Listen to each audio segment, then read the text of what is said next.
अस्सलाम वालेकुम नाज़रीन, आज मैं आपको शुमाली यूरोप के खूबसूरत तरीन मुल्क नॉर्वे की सैर करवाने जा रही हूँ,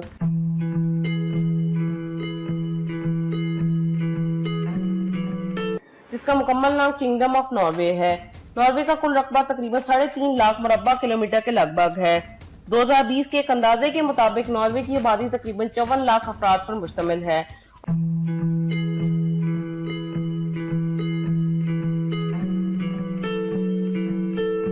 और ये मुल्क आबादी के लिहाज से दुनिया के 118वें नंबर पर शुमार होता है। नॉर्वे में 75% क्रिश्चियन, 3% मुसलमान और बाकी 22% दीगर मज़ाहब के मानने वाले लोग रहते हैं।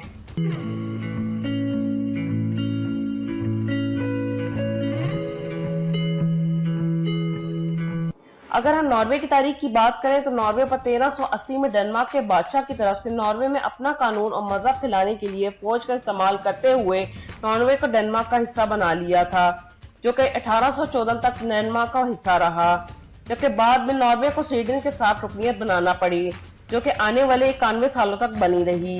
7 जून 1905 से लेकर 9 अप्रैल 1940 तक नॉर्वे ने कमजोर बादशाह और कमजोर निजाम में वक्त गुजारा। नॉर्वे के हालात को देखकर जर्मन फौज की तरफ से नॉर्वे पर धावा बोला गया। अभी मुश्किल से ही 2 माह गुजरे थे कि नॉर्वे की हुकूमत ने जर्मन फौज के आगे हथियार डाल दिए। उस वक्त का बादशाह अपने मशीरों और वजीरों के साथ इंग्लैंड चला गया। ये जंग 5 साल तक जारी रही और 8 मई 1945 को नॉर्वे ने सुख का सांस लिया।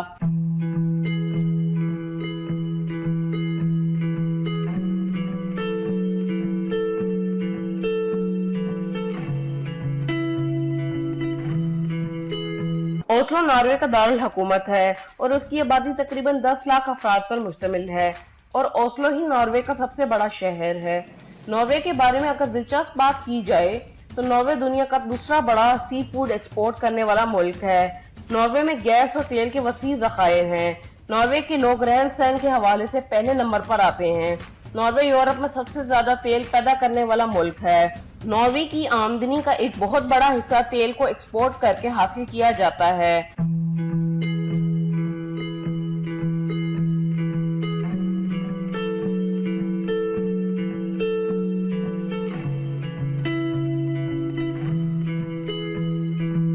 नार्सी नॉर्वे की कौमी जबान है। नॉर्वे ने अब तक 13 नोबेल प्राइजेस जीत लिए हैं। कमोबेश 20 कुदरती दरिया नॉर्वे को सैराब करते हैं, जो कि नॉर्वे के हुस्न में इजाफा करते हैं।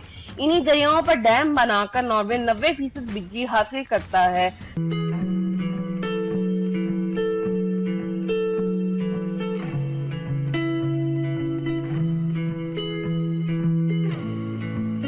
नॉर्वे की जेल को दुनिया की सबसे अच्छी जेल मानी जाती है, जो कि होटल जैसा मंजर पेश करती है, जिसमें मुजरिमों को फ्री इंटरनेट फराहम किया जाता है।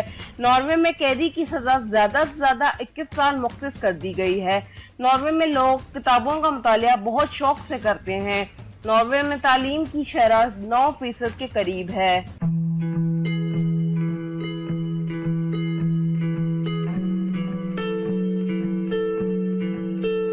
नॉर्वे जैसे मुल्क में करप्शन न होने के बराबर है।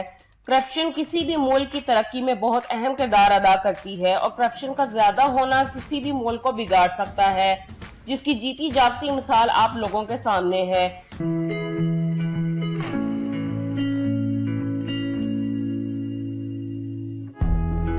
नॉर्वे दुनिया का पहला मुल्क है जिसने FM रेडियो को 2017 में मुकम्मल तौर पर खत्म कर दिया है। नॉर्वे टाइम के लिहाज से पाकिस्तान से 3 घंटे पीछे है।